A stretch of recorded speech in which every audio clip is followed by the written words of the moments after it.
So my parents finally decided me dating a much older guy was not a good deal. And they started interfering in the relationship. I think they allowed it to happen initially because, as I mentioned, we were at a campground where Neil worked. My parents were at work.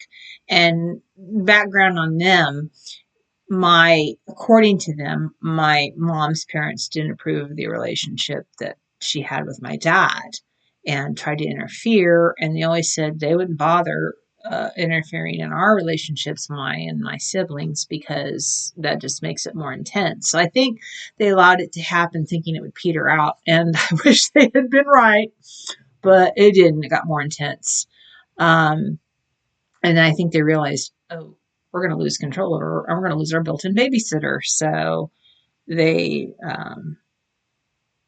one night I came home, my blouse is all tousled, and my mom saw that and was like, oh shit. So, told my dad. My dad kicked Neil out, and they were like, yeah, whatever. And I lost my mind because I thought Neil loved me, and I did love him, and didn't want to lose him. But my dad threatened to put me in a mental institution, and I was terrified of that.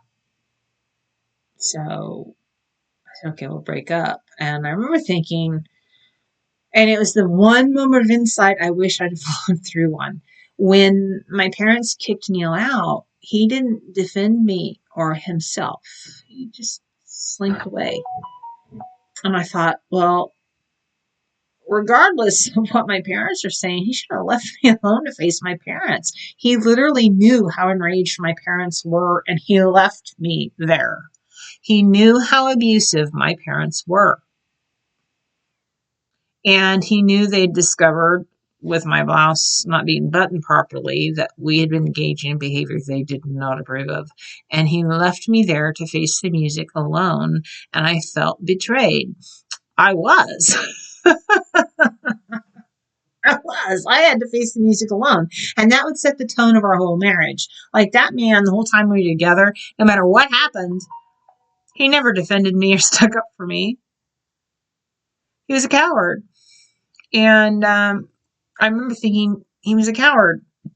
And so when my parents broke us up, going to put me in a mental institution, when Neil reached out, I was like, I wish I'd have stuck to that. Anyway, he wrote letters, and so I eventually, like, the letters were passionate. I still have them. It's the most passion I ever saw from him in retrospect. But as far as fighting for the relationship, and I ended up reaching back out to him. We got together, and we eloped because my parents didn't approve.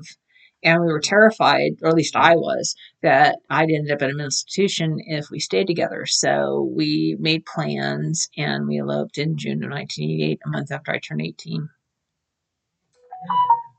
And I remember telling Neil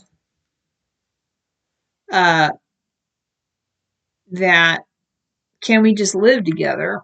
And sorry, someone's at my door.